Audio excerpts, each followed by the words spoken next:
What is going on, everyone? My name is Victoria. Hello, my name is Ian, and you're watching RadioActive. RadioActive.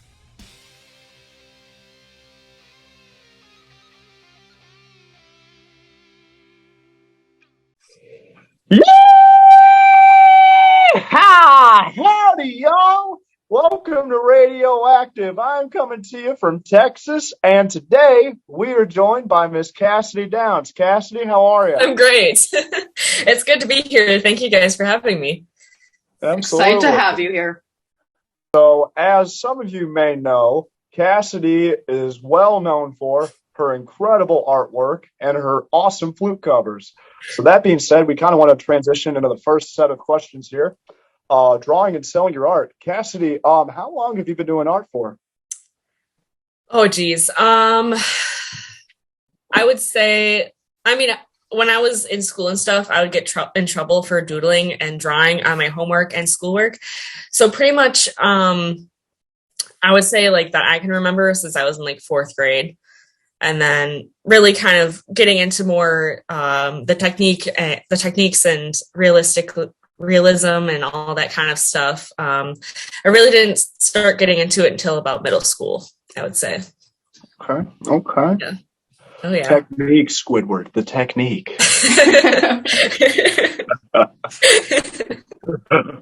Fun Bob reference there for you. Oh yeah.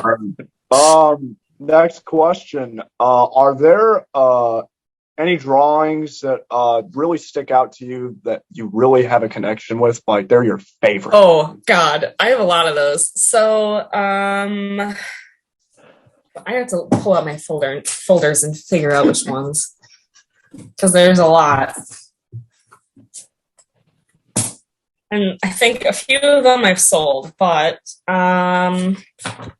I would say most recent. Okay, this has always been my favorite. This has been my favorite for the past year. But I drew Lonnie. I don't know if you can really see that, if there's a glare. Oh yeah. Yeah. So I drew Lonnie. Like it was basically inspired by Crimson Skies when that song came out. I want to do something with that. And then, oh geez, I've got like a million drawings. So, I'm trying to find a very specific Andy drawing. I did like an album cover artwork thing for The Phantom Tomorrow too, which ended up not being released yet, but I drew that. I have that posted on my Instagram, but that's probably one of my all-time favorite ones that I've done so far. So that one and the Lonnie one, and then probably this Phantom Tomorrow one that's hanging up behind me. So those are the pieces that I kind of refuse to get rid of. I've drawn one one Black Veil Brides picture, and it was Black Veil Brides' cartoon ice cream cones. Now, I do not know where this drawing is, but it was crappy, but it's also excellent in the same sense. I was going to say, if you still have it, I would love to see that. Oh my God. I don't think I have it on my desk here, but if I did, I would show you. That's amazing. You know, when I was in high school, I took a white T-shirt, right? A plain white, I think it was a V-neck or a T-shirt of some kind. And I took a Sharpie because, you know, I wanted to be like, dude, I'm going to make my own merch. It's going to be so sick. And it looked really, really bad. There's a picture of it somewhere. I found it. You found it? I did. Okay, right. It's not that good, but... That's so cute. Stop, I love it. I love how their jackets are like the ice cream cones too. I know, right? That was a like Friday afternoon inspiration drawing for absolutely no reason at all. Just because. I love it. That's great. Oh my God. Oh. If I were to ever draw, if I were artistically driven, I would probably like draw, because my buddy Darius, he would always say, Ian, do you still listen to Black Veil Birds? And I'm like, why do you say that? It's not Black Veil Birds. But that gave me an idea. You could like draw the guys as like different birds. Like Andy could be a crow, Lonnie could be a cardinal or something. Or I an think that'd be eagle. funny. Ian, think about his I was gonna say, think about his last name. Oh, yeah, that makes more sense. All right. I think we have one more here in this category. Where can people purchase your art, Cassidy? So you can either purchase it through, you can DM me through Instagram and stuff if you see a drawing that I have posted up there. And you want to purchase the original of that piece, you can DM me on Instagram. Otherwise, I do have some originals posted on my Etsy. And then I have some prints available as well on my Etsy. So I have both of those linked in like my description of my Instagram and TikTok and everything. So it's my shop is basically like the name of my shop, or like the username you can look me up on Etsy is just the same as pretty much all of my social medias except for TikTok. So it's just Cassidy Downs. So it's pretty easy to find. Or you can just look up on Etsy, just Blackville Brides, and you'll find my artwork up there. So. Oh, yeah. Sassy, because she's Sassy. Yes. You know, she's sassy. Apparently, Lonnie has a lot of sass, too. Oh, my God, yeah. He does. He does. Takes guitar lessons with Lonnie. Yeah. Ian, I got my mug. I'm actually drinking. So Cassidy, Lonnie is super sassy during guitar lessons, and sometimes he says he just sasses me. So I made an inspiration mug of things that he has said to me during guitar lessons. So my all-time favorite went in the middle, and I hope he doesn't mind me sharing this, but my favorite quote is, "Your vibrato sounds like a wet noodle flying through the air." All-time favorite. Oh my God, that's gold. You'll have to send me a picture of like what the other I will say on the mug, because it's amazing. My God. It's the best $13 I've ever spent. Just saying. There'll never be anything that tops it. As Ian mentioned before, you draw and you do amazing flute covers. So I just want to start off by talking about how you kind of started playing flute and how long you've been playing for. So I started back, I would say like when we were in like 5th grade, we kind of did like this little tryout thing or trial of what instruments we'd be interested in playing if we were to do band. So I think my 3 choices that I'd done was like French horn, oboe, and flute. And they kind of explained like how the shape of your mouth also can influence like what instrument you'd be better at. So I completely failed on the French horn. I wanted to do oboe because I thought it was really cool.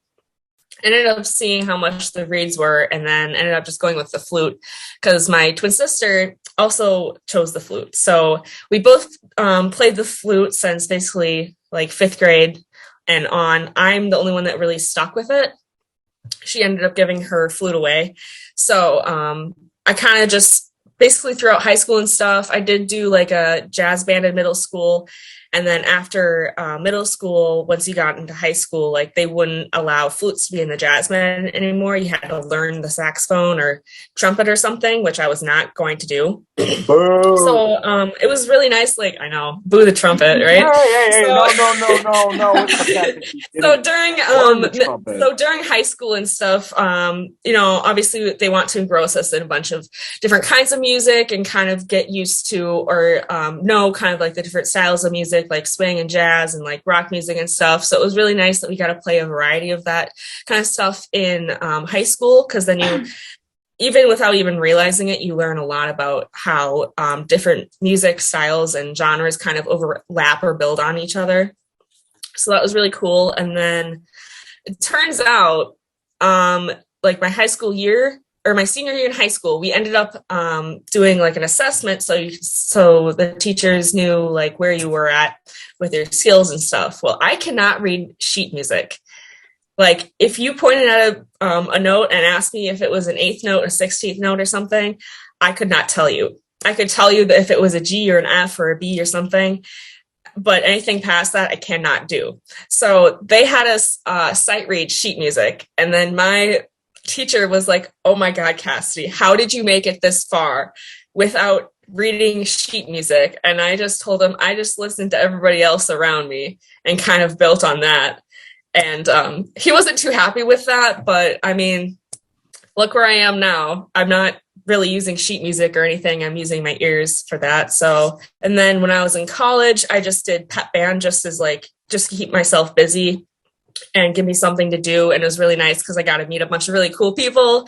I ended up meeting my fiance in college and everything, and he ended up being a pep band as well, which was really cool. So my pep band director had actually helped me with learning. What was it? I think it was either Scarlet Cross or Fields of Bone. But he had helped me learn a couple of the Blackfield Brides flute covers and stuff because there's no sheet music available. So he kind of helped me and taught me how to kind of listen to the music and the melody and stuff, and kind of playing around with your flute or playing around with your instrument and kind of finding like the melody and then building from there. And then making sure that you're basically just breaking it down into chunks and trying to learn those parts individually instead of trying to do it all at once. So thank you to my pep band director for helping me with that and kind of teaching me that, because I probably wouldn't be really doing the flute covers that I'm doing now and learning everything by ear. So yeah, that's kind of like the timeline of everything. Mm-hmm. And out of all of the covers that you've done, which are some of your favorites, or if you can pick a top favorite, which one would that be? Ooh, I'd have to look. Give me a second. I got to look at my YouTube and remember, because I've done so many of them.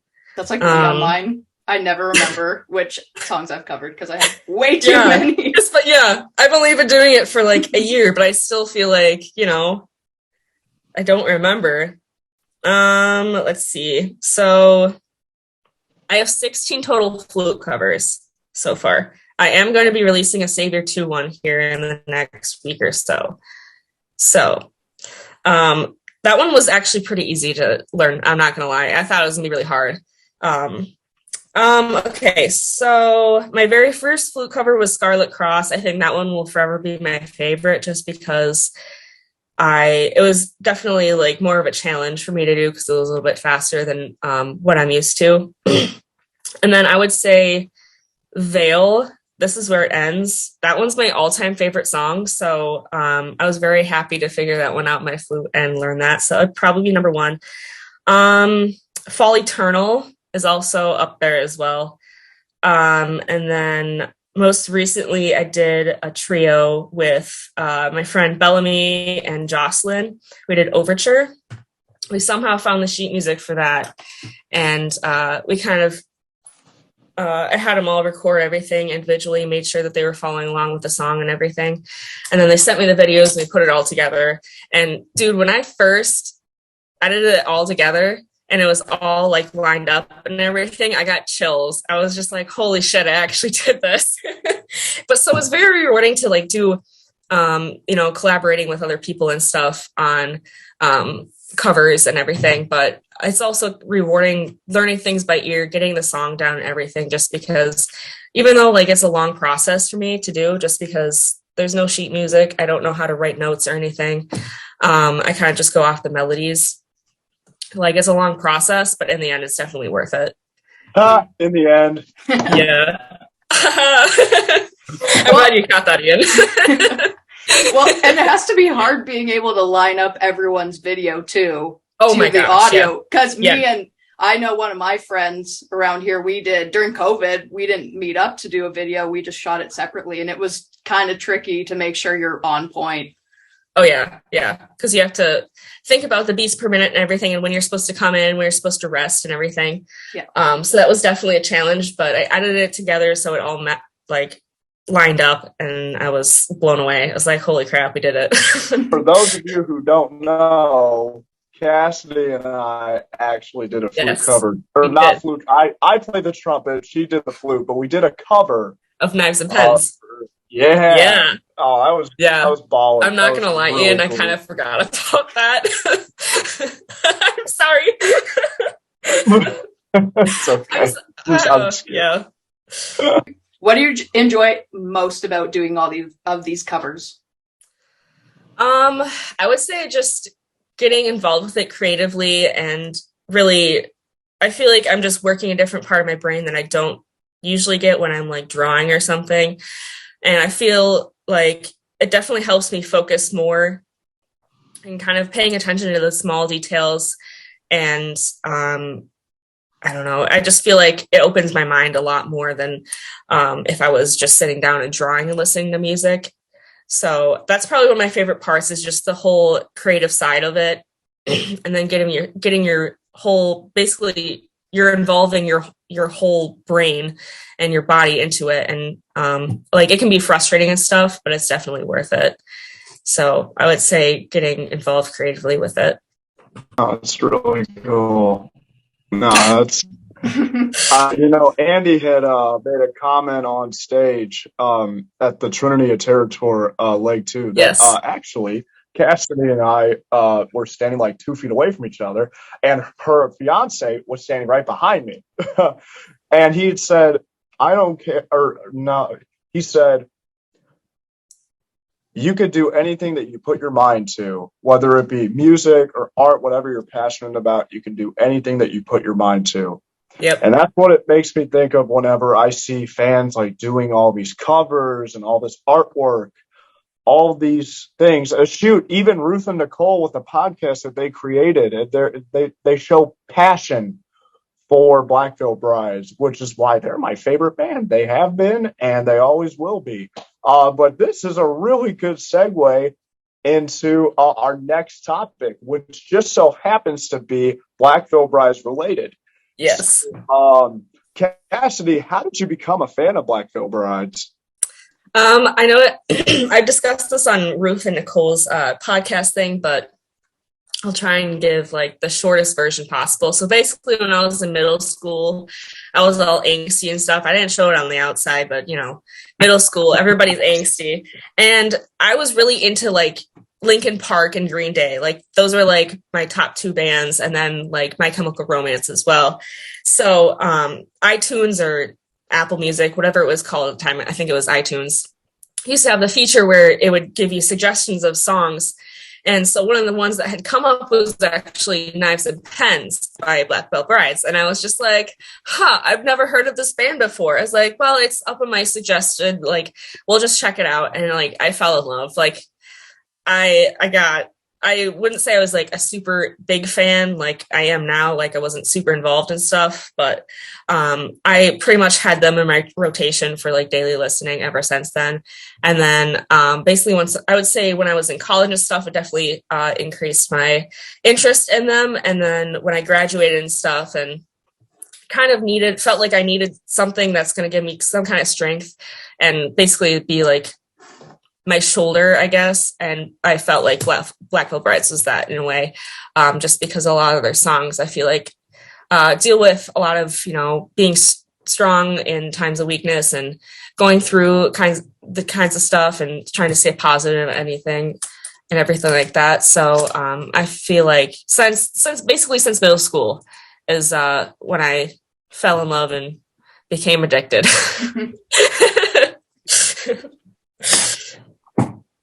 Could not have said that better myself. Oh man, yeah. I have a lot to say about that. And I know you do too, Cassidy and Victoria, and a lot of the members in art. I've said it once, I'll say it again. We're a family. Cassidy is like the big sister I never knew I had. Victoria is quickly growing on me. I love her already. She's fantastic. She is. She's wonderful. It's just, it's crazy. This whole Trinity of Territory Part 2 was just crazy. I still can't believe it happened. I still think about it every single day. Yep. But I already know the answer to this question, but Victoria might not. And probably not, no. What is your favorite song and album by Black Veil Brides? Easy. Veil, This Is Where It Ends. Favorite album, Veil. that was quick. Yep. Instead, you have the people that are like, oh man, it's either this album or this album, and this one's so good, but these two songs are even better. That's me. I have such a hard time deciding on which is my favorite. Yeah. Ask me tomorrow and it'll be different than today, probably. It's cool because Veil is so underrated. The song, This Is Where It Ends. Yes. But here's the thing. I always thought it was a breakup song. Maybe there was a member of the band or something like that where they were going through a heartbreak. But then I learned through a bunch of you and Chris, Veil was supposed to be the last album by Black Veil Brides. Yep. And then This Is Where It Ends. I'm like, oh. Yeah. Yeah. Oh. Yeah, that's why a lot of people don't like Veil, and they don't like that song at all, just because it brings up a lot of emotional turmoil, or a lot of emotions and stuff. But I kind of like it for that aspect, just because, we thought that it was going to be at the end. A lot of people kind of gave up on the band because of that. They thought that they were done for, and they were wrong. They came back. And I feel like since then they've improved quite a bit. So, I mean, I think we could kind of take a lesson from that. Like, if you think it's going to be the end of something, just look at it as a way to kind of grow and improve. Yeah. So that's kind of why I like Veil in that sense. And for me, Veil is kind of hard to listen to for me because I started listening to Black Veil Brides actually the day that Lonnie joined the band, the day that the Night EP dropped. Because Lonnie's from Canada and I'm from Canada. Yeah. So he toured with some Canadian bands that I knew. So that's how I knew Lonnie prior to Black Veil Brides. And when he joined the band, my sister used to listen to Black Veil Brides. So I started listening to them. So if Veil had ended there, I wouldn't be listening to Black Veil Brides. And I was going to stop playing guitar. But when I heard Black Veil Brides, I picked it up. So that's it's a hard album for me to listen to because I'm like, man, if they ended there, I would be shit at guitar and I'd probably I don't even know what I'd be doing. You'd be in a completely different place. Probably 100%. Oh, yeah. A lot of people were really just worried sick that Black Veil Brides was done. But I agree with everything everybody just said. And furthermore, they are stronger than they have ever been before. So we now have a question pertaining to the Trinity of Terror Tour Part 2. How is it meeting up with everybody? And tell us a little bit about your experience with Andy's father, Mr. Chris Biersack, which, by the way, shout out to Chris Biersack. How you doing, homie? I miss you, man. I miss you every day. Holy shit, dude. It was, I will say the weeks coming up to that day, dude, I'm not gonna lie. I was nervous and anxious as hell. Like, I was a wreck. I was like, what if things go wrong? What if something happens? Like, it's the last show of the tour. Like, I'm super nervous because I knew all these people that I had been talking to and social media and stuff, and kind of knew through there I knew I was gonna be meeting them in real life. So that kind of made me nervous. And I knew Ruth and Nicole were gonna be there, so I was very excited about that. But I was just I was overwhelmed a little bit, just because I thought that there was just gonna be so many people that were gonna be coming up to me and wanting to talk to me and stuff, and I wasn't gonna be able to kind of be in the zone, But man, I'm glad I was completely wrong about that. It was such a blast, so memorable. The In-Between tour was the first time that I'd ever seen Black Veil Brides, and that show was very, very special, very memorable. I got to meet Lonnie. I got to meet all the guys. I got to meet Jake and Lonnie after the show or after their set backstage and stuff, because I got in Jake's jacket and they were very sweet and everything. And I had gotten proposed at that tour, and oh yeah, you didn't know, Ian. What? I'd gotten proposed at a Black Veil Brides show. Yeah. How'd you do it? So the set ended. They were starting to walk off stage. They were throwing their pics and everything. I turned around because I knew I had to go backstage because I was going to meet Jake and Lonnie back there. I turned around and And Brandon's on one knee and he asked me to marry him. And I was like, holy shit, this is not a good timing, but I'm going to say yes because like, obviously I'm going to say yes. I'm like, okay, thanks. Kissed him. And I was like, I got to go backstage. But the thing is, I didn't think anybody else saw it. So I went backstage and, the person who was like their touring assistant was walking me back there and everything. He's like, oh, I heard you got engaged. And I was like, God, that was fast. I'm like, wow, we really got around. But it ended up, Jake and Jenks and I think Lonnie had seen me get proposed to. So that was pretty cool. But I will say the Trinity of Terror has definitely been very memorable. Trinity of Terror, the first leg, I went to 2 shows. I went to Des Moines and then Oshkosh. Oshkosh ended up not happening. I still went with Ruth because she had flown in for that one. And we still saw Motionless When Ice Nine Kills, and that was still pretty cool. But Des Moines was pretty freaking awesome. VIP for that show was pretty cool. I liked that they had, I kind of liked that they had the trivia and stuff, but it was so crazy to me because Andy freaking recognized me right away and I thought I was going to shit my pants because I was like, what is going on? So I had been tweeting for, at that point, like 100 and something days about asking them if I could play my flute with them on stage or play a song with them on stage on my flute. And he told me to hold him to his word. So I'm holding him to his word. Every day on Twitter, I'm tweeting it out. But, yeah, Trinity of Terror, to, Cincinnati was phenomenal. Like every show I've been to, everything's just been like getting higher and higher and like so much hype, is so much energy and everything. And just like meeting Ian, meeting Ruth and Nicole and Bellamy and Jasmine was amazing. Like it was so nice to meet everybody and then, kind of experience that show together, having Blackfield Brides be the last of the show or of the tour was awesome. I liked that a lot. I was barricaded and everything, and I was just rocking out so hard. And then I got to meet, and then after they were done, again, I got to meet Jake and Lonnie and Jenks. I had gotten sunburnt standing outside that venue. So when Jenks hugged me, he like slapped my back. And that kind of hurt. I didn't say anything about it. I have it on video.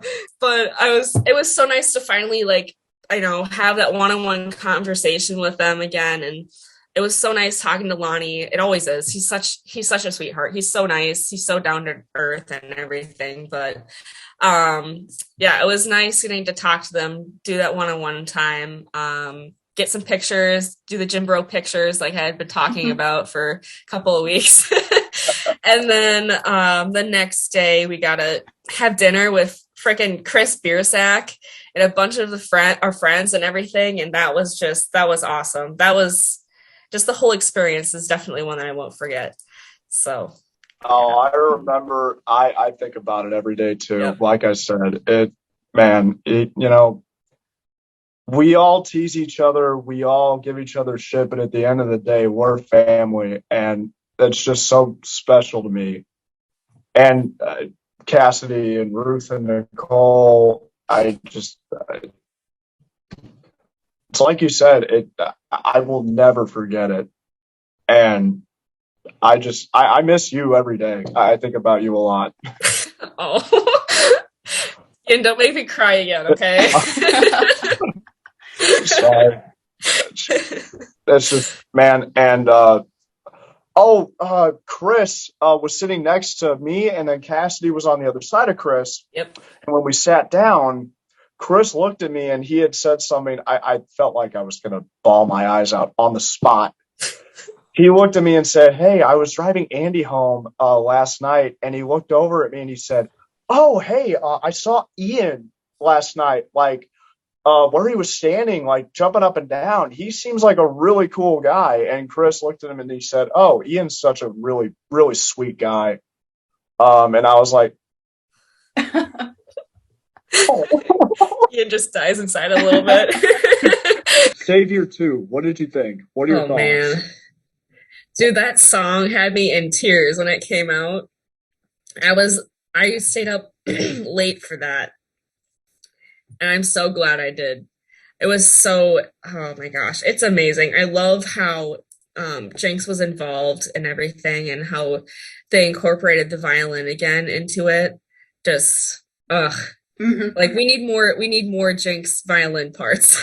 That song has Jinx written all over it. It's like Jinx threw up on it. He's like, "What? Savior 2, here it is." That's why it's so good. He was up there. Yeah, he was conducting it. It was amazing. I thought that was sick. It was so good. And then awesome. I love that they had still incorporated like Jake's guitar playing and everything into it. And the music video was shot in all black and white, and I feel like that kind of just increased the emotional factor to it. And I just love it so much. So I'm very looking forward to when they release the EP that this is from. So yes, I love Savior too. And I like how Jinx took on the soloing too, and they like zoomed in on Jinx because Jake does do majority of the solos, so it was nice to get a bit from Jinx as well. Oh yeah, definitely. So obviously Black Veil Brides is one of your top favorite bands. Do you have any like absolute favorites other than Black Veil? My Chemical Romance and Falling in Reverse are definitely like my other two bands that I normally listen to quite a bit. Otherwise, I would say Styx. I've been raised on them since I was like 4. They were my first concert ever. And I was 4 or 5 years old, and I saw them. So definitely them. And I would probably say Def Leppard as well. And Metallica and Judas Priest. So all great kind choices. Of like the older rock, you know. Yeah. I'm not really into like I'll listen to Slipknot and stuff here and there, but I wouldn't say I'm like a super like huge Slipknot fan. I know they just released a new album and everything, but I can't get into them as much as I feel like Black Veil Brides kind of encapsulates kind of like that hard rock from like the 80s and stuff. And I really like that aspect about them. And then just My Chemical Romance is just iconic on their own. And so I think Andy actually really likes Gerard Way and My Chemical Romance, right? He does, yes. And then he also, obviously, he's friends with Ronnie Radke as well. So that's really, really freaking rad. So they did that. Have you heard, Ian, the song that they did together? Yes. Yeah, yes. Asshole. So good. I love it so much. But yeah, those are my favorite bands. I've seen Falling in Reverse and recently My Chemical Romance finally. But most of the bands that I listed I've seen except for Judas Priest. So yeah. Mm-hmm. And out of all those bands that you've been to concerts for, which are some of your favorites? Oh God. I've been to so many, I honestly cannot remember. Obviously, Black Veil Brides, My Chemical Romance is up there. Every Falling in Reverse concert that I've been to so far has been phenomenal. I remember there was one Styx concert I went to. It was in a smaller venue near me. I live in Wisconsin, so like you either have to drive to Madison or Milwaukee or Chicago for shows. So Styx had come to this venue called the Crystal Grand, which is up near the Dells. And so after the show, my parents knew that after the show, they'd be like in the back by the buses and everything. And there's kind of like this little walkout area. So after the show, we had gone back there and I ended up meeting Tommy Shaw and Lawrence Gowan, who's a fellow Canadian. So that was really cool. And they actually remembered us from previous shows that we'd been to and that we had met them at. So that was kind of cool because I was like, it had been a couple of years at that point. So I was kind of surprised that they remembered us. Fun fact, Lawrence Gowan had actually sent my dad sheet music to his song Criminal Minds. So I've had that sheet music since like high school. He sent that to us, but that was probably one of our like definitely a memorable concert that I had been to. Every Styx concert that I've been to has just been amazing. And I don't even remember. I have a whole list of like concerts and bands that I've seen. I'll just list a few here. Styx, Def Leppard, Journey, Foreigner, Mumford and Sons. I love Mumford and Sons, dude. Jonas Brothers, you can laugh at me for that one. No, Jonas Brothers are great. They're amazing. Dude, I cried when I saw them. I saw them in 2019 and I bawled my eyes out. So lucky. Nick Jonas was like my first childhood crush on Camp Rock, so oh my God. Jonas Brothers for life. Hold on a minute. All right, I'll say this. SOS is a pretty good song. I like it's banging, that. dude. It's banging. It's a good one. I've also seen Shawn Mendes. I love him so much. I also cried at that concert. Once Around, which they're like a local hard rock band here. But I went to school with their drummer and they're awesome. I like them. Skillet, Motley Crue, oh my gosh, Hawthorne Heights, obviously all of the bands that were on all the Trinity Terror tours. Queensryche, I saw Queensryche. That was awesome. Yeah.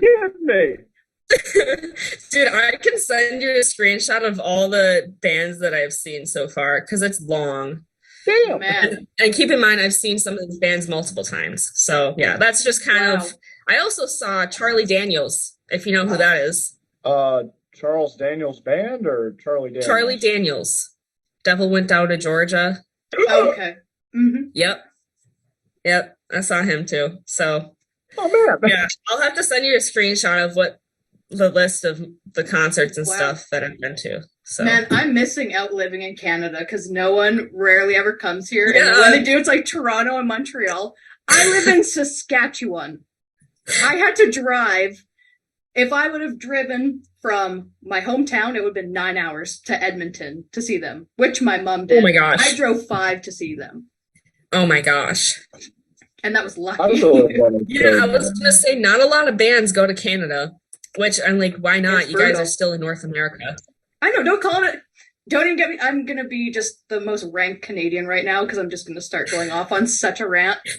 But, man, when I see tour posters for some of my favorite bands, they're like North American tour, and it's like 2 stops in Canada. I'm like, no, that's an American tour with 2 Canadian stops. Palais Royale had it right because they did a American tour, and then they said plus 2 Canadian stops. That's how you do it. Bands really need to go to Canada more, I'm just saying, and more Midwest, but, you know, maybe that's just me being biased. We need to start a petition, I think. There needs to be a petition. I think so. Yeah. Plain and simple. Damn right. Damn right. Okay. One more question in this topic. What do you like most about all of the bands you listen to? I know you kind of said with Black Veil, the lyric-wise, but any other band, or if you want to go into Black Veil Brides a bit more. So with Black Veil Brides, I feel like it's definitely more, I feel like the band has a little bit more of a connection with their fans, which I feel like we don't see that a lot in bands today, or really a lot of bands now. So I feel like a lot of the bands now that, you know, are coming out, or even just like individual artists, it feels like it's more corporate rock, or like anything that's kind of like, you know, the corporation is making them do this. Not like they're not really putting too much creative thought into it. So that's kind of why I like Black Veil Brides. I feel like they put more creativity into their work, and they're more involved with their fans. They're more attentive to their fans and everything. And I feel like that definitely draws me a lot to them more. With My Chemical Romance, I would say I had been listening to them for so long. So they kind of got me addicted there. And then like Styx, obviously I'd been going to them for a while, or seeing them for a while, and listened to them since I was pretty young. So, and then seeing them so many times in concerts and stuff. And like Black Veil Brides, they kind of have more of a connection with their fans and individuals within their fandom and everything, which is really nice. And a lot of bands don't really have that. So that's kind of the main reason why I like the bands that I like, in a nutshell, basically. This is actually a really good transition into our next question. If you had one piece of advice for those of us that struggle with anxiety or depression, what would it be? Oof. Okay, so the psychologist in me really wants to say more, like go on a whole tangent, but I'll try not to do that. So I would say, I mean, I myself struggle with anxiety and depression, and some days are a lot harder than others. Try not to bottle things up, because it'll just explode into one big, basically, ball of anxiety, and you'll just have a breakdown. So try to not bottle things up, no matter how small things are that you're worrying about. It's okay to cry. It's okay to worry about them. But keep in mind that it's best to, I call it grounding, or like, I guess in psychology terms, it's called grounding, but you basically are refocus your brain and focus on the environment that you're in. Like you focus on like one thing at a time. So what do you see? What do you hear? What do you smell? What do you taste? Going down categories of the senses and refocusing. So it takes your mind off of that thing or things that you're worrying about. That's one thing that I would say as like a piece of advice for people who have anxiety. That can help quite a bit. Journaling is something I also practice a lot. Or even just having a creative outlet helps a lot, especially with anxiety or depression. With both of those, with creativity, just putting your mind or setting things aside, putting your phone off to the side, not worrying about what's going on over there, and really focusing on the details of like a drawing, or, focusing on getting better at a piece of music or something like that. Whatever your creative outlet is, use that as a way to kind of cope or get rid of that worry and the overthinking and everything that you experience with anxiety. Or if you're feeling down, you don't have to have a super productive day every day. I know I don't really have super productive days sometimes, but I'll still get my butt out of bed and sit at my desk and at least look for reference pictures for a drawing, listen to music that I think I could try and do a flute cover of next, look at sheet music, even though I can't read it, look at sheet music for the for my instrument and stuff, for specific songs, watching other people cover different songs and everything. Whatever it is, whatever your creative outlet is, use that as kind of something to, take your mind off of feeling like shit, basically. So that's kind of my advice. May not be the best, but that's just, something I've learned through my own experiences and everything.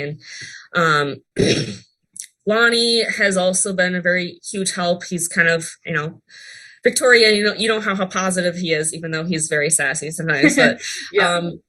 I kind of I look up to that a lot. I admire people who have who have a positive attitude, like Ian and Lonnie.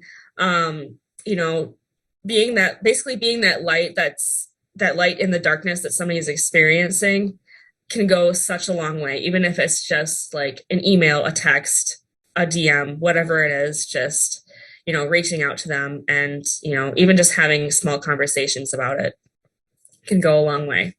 So, trying to be positive as much as you can, no matter how much it sucks, trying to find the positive in something, or trying to find that light in that darkness, can help you keep going. So, yeah. Damn it, you're going to make me cry. Sorry, Ian. Okay. No, I totally agree with that, though. Like, for me, it's music that helps with any of that. Whether I play guitar, or if I wake up in the morning and I was having a crappy day, but then I'm like, oh, I have a lesson with Lonnie, like you had mentioned. He's such a positive guy. So if I'm having problems, I can, tell him when he asked me how my day was, and I said, dude, it has been absolute shit. And he genuinely cares. It goes a long way and it helps a lot. Yeah. He genuinely listens. He has a lot of empathy and everything. So that, it goes a long way. Yeah. Sorry, Ian. I didn't mean to make you cry. I am someone who, but for those of you who don't know, when I was growing up, I was diagnosed, I was put on the spectrum at a pretty young age. And that really just goes like through a whole variety of things. But as I get older, I learn to control some of these things. But there's still like, it feels as if there is a tight like band. Not right now because I'm wearing a hat, but like, it feels like something's compressing my head, and there's just all of these things that are just picking at my brain, and things that I cannot control. Like, it's basically the inability to escape my own head. And that's what I just have to tell myself every single day. Dude, you're reading into it too much. Dude, you're overthinking it. Dude, it's like, it's all in your head. And at point blank, that's what it is. I mean, I was mortified to meet Andy and the guys and Motionless in White at Ice Nine Kills. But, Andy, every time I've ever seen him or had an interaction with him, has been super, super, super nice to me. Same with Lonnie and CC, Jake, Jinx. I mean, they've been kicked around a lot. Black Veil Brides has been given an ungodly amount of hate. A lot of bands have like kind of tossed them to the side, made fun of them. Like people from St. Louis. I'm from St. Louis, and I asked them, "Oh, do you listen to Black Veil Brides?" And they're like, "Who?" Or, "Oh my God, they suck." Or, "Dude, Andy's such a dickhead. Why do you listen to them?" And I really empathize with Andy because, I learned a lot more about him with the tour with Chris, and he was quite literally thrown against a locker in 8th grade. Lockers, this was not a one-time thing. This was a recurring thing. He's an only child. He's incredibly close with his parents, and I'm the same way. People judge him before they even get to know him. And also, Andy was someone who really, really struggled with school, especially getting into high school.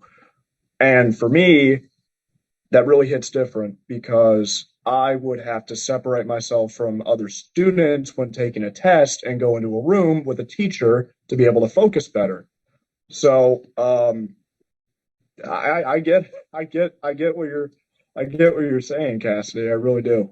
We want to talk about kind of some WWE related things. Oh, so God. for anyone that follows you, they'll know that you take inspiration from Rhea Ripley and you absolutely love Rhea Ripley. So I do. can you tell us how you first kind of discovered Rhea Ripley? So when I was in high school or like high school and college, I really only got into really knowing about WWE because Paige or Saraya had been in WWE. And so I just liked how she looked and everything. I thought like her demeanor was awesome, and I thought she was like the most kick-ass woman.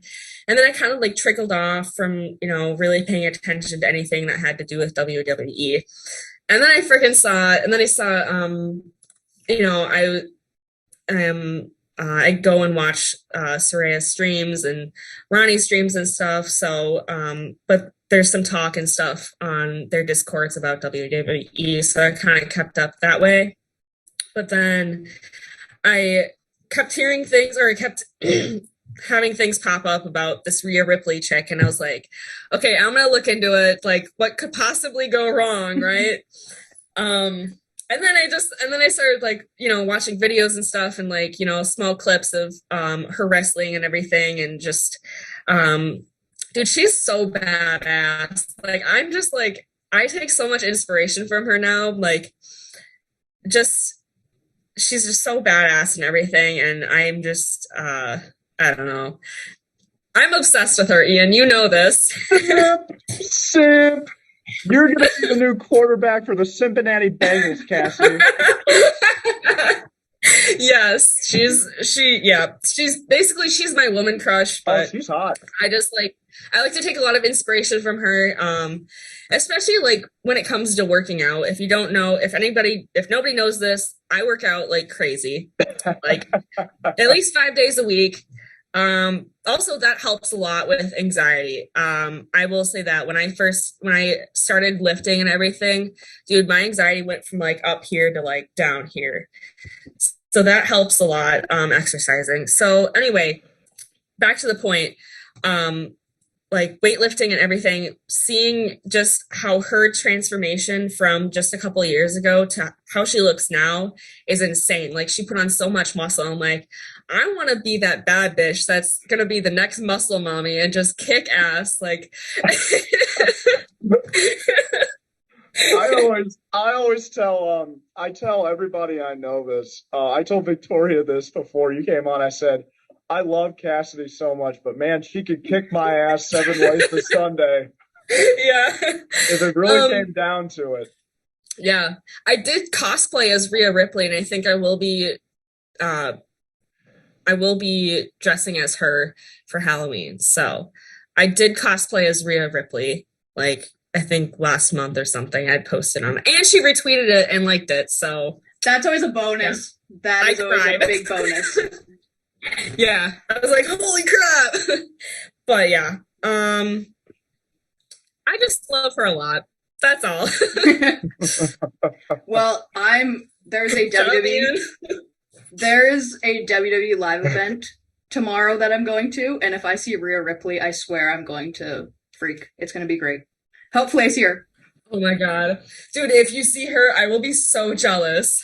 And I have barricade seats. I got barricade seats. So if I see her, I'll take a picture and I'll send it to you. Please.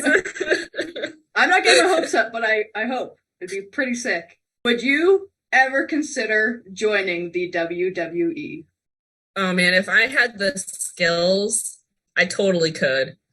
I don't have the coordination or anything like that. I think a lot of people get into it when they're pretty young. Like, I think Rhea had gotten into it when she was like she had been wrestling and stuff when she was younger or doing that kind of stuff when she was younger, so she kind of already had her foot in the door. But if I had the skills and I had started when I was younger, I totally would try. No doubt about it.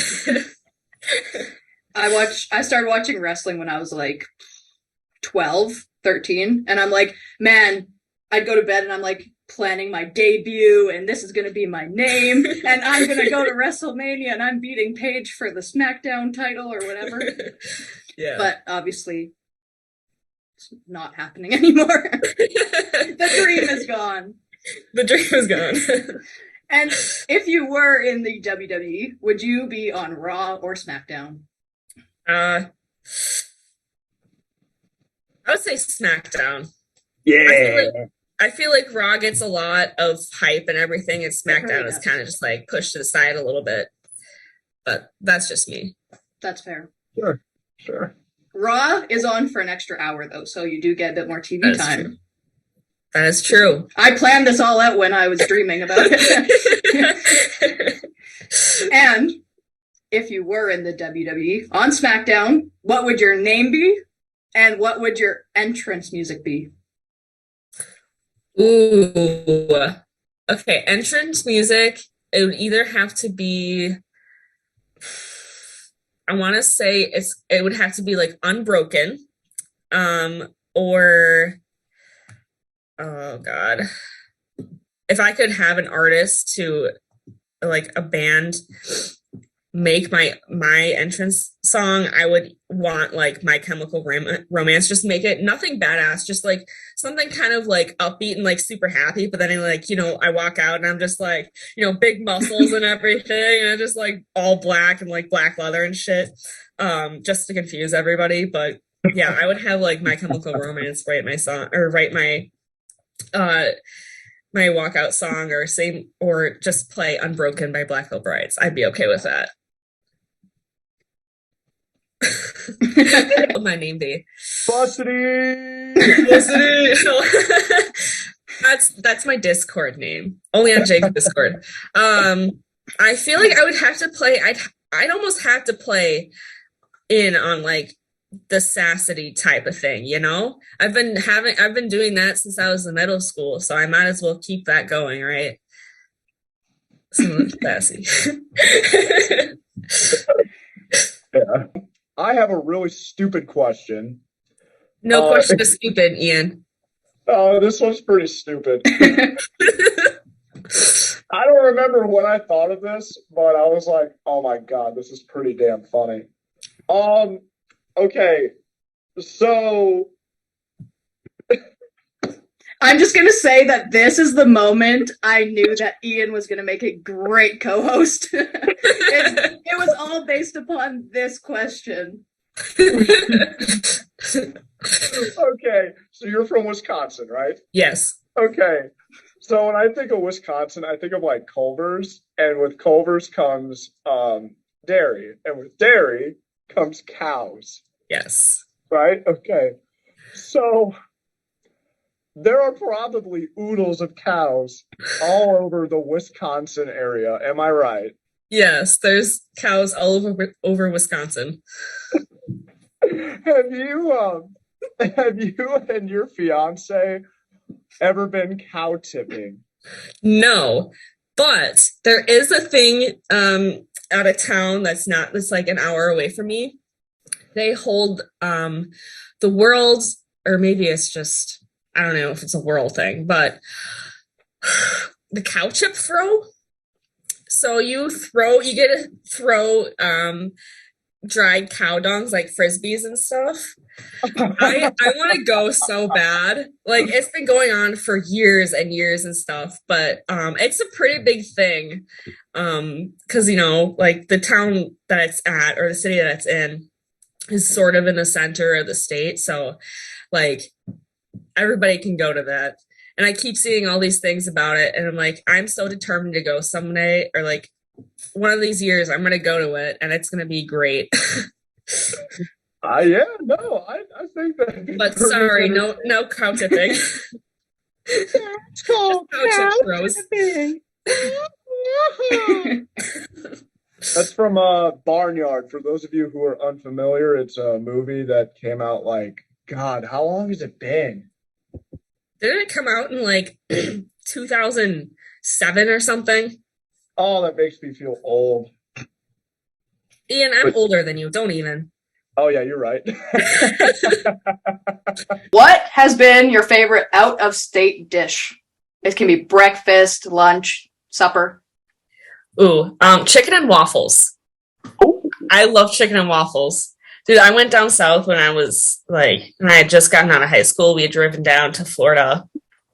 We went through like Tennessee and Kentucky and stuff, and I tried chicken and waffles, and I was hooked. It's so good. I love chicken and I love waffles, and they put them together, and it's just perfect. I love it so much. I think it was Jim Gaffigan, a stand-up comedian who had did a bit on chicken and waffles. And he had said, well, let's see here. I want breakfast and diabetes, or something like that. It was some stupid shit like that. But it's funny. I've never had it, actually. I'll have to give it a try. You have to. It's good. We have a little challenge here for you. All This right. is our outro. All right. We were going to save the best for last. So, as you have mentioned, Veil is your favorite Black Veil Brides album.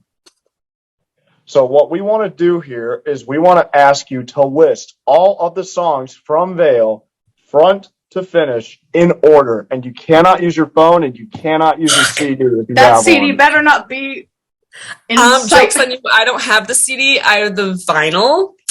So, right. Matter of fact, cover your eyes. Me? Yeah, you. Why? It's not that I don't trust you. I just think it'd be a lot more fun if you did. You want me to list them in order? Yeah. In order? Yes. Chronological order from start to finish. All right, no, ready? I'm not ready. No one will think any less of you except for Ian if you fail. Okay. No, you think I'm going to do this? Well, I think you can. Okay. Matter of fact, here, I will pull it up. I got it on my phone right now here. Oh gosh. Okay. But you can pull it up too if you want. I might be able to. Actually, yeah, I can. I can pull it up. I got it.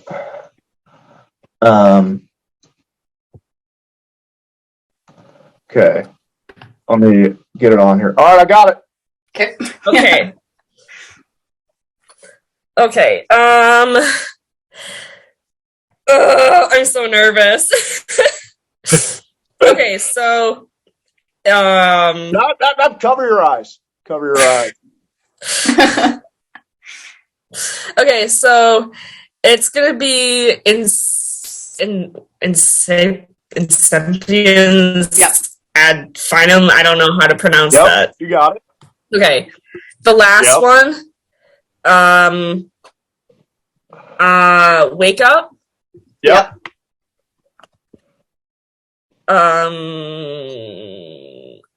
When they call my name? Yep. Okay. I want to say it's either Dead Man Walking or The Outsider is next. I'm gonna say The Outsider. Yeah. You got it. Oh God. Okay. I'm like, how many songs do I have left? Then it's Dead Man Walking. Yep. Because that's the overture, and then our Our Destiny. Yep.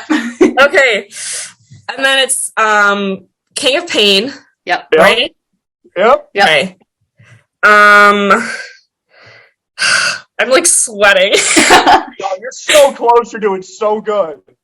Okay. Okay. So I just said the King of Pain, right? Yeah. Okay. My Vow. Correct. 3 more. You got this. Ballad of Lonely Hearts. Mm-hmm. Right? Yep. I always forget about that song. Okay.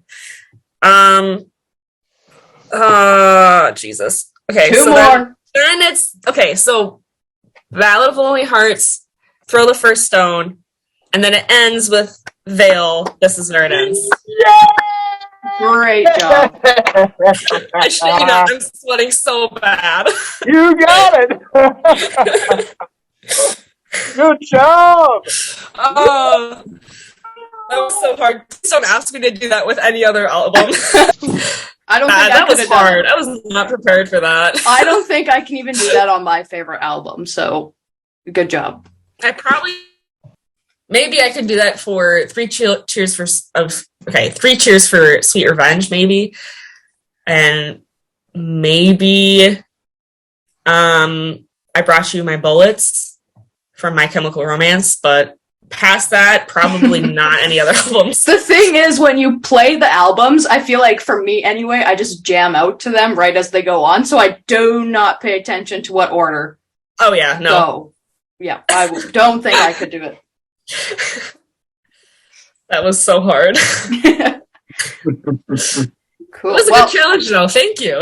Yeah. Yeah, you're welcome. Now we'll do it to Ian next time. Yes. You can. My favorite Black Veil Brides album is Set the World on Fire. Same. Really? Yes. Oh, yeah. Yeah. No, I'll do the Night EP. Ask me to list those in order. Easy. Wait. It's The Vengeance, then Saints of the Blood, right? I thought it was flipped. Maybe Is it it? is. I don't remember now. I don't either. I think it's the vengeance, then Saints the blood. But I don't know. Maybe it's the other way. I don't recall. Ian's right. Is it? Yeah. Oh! Saints of the blood and then the vengeance. Yep. Well, dang, hey. It's okay. You did 50-50 shot. I did, and I still missed. Please don't ever ask me to do a full album. That's all the questions I have. Ian, do you want to add anything else? That's all I got. But man, this was really cool. This is awesome. Thank you.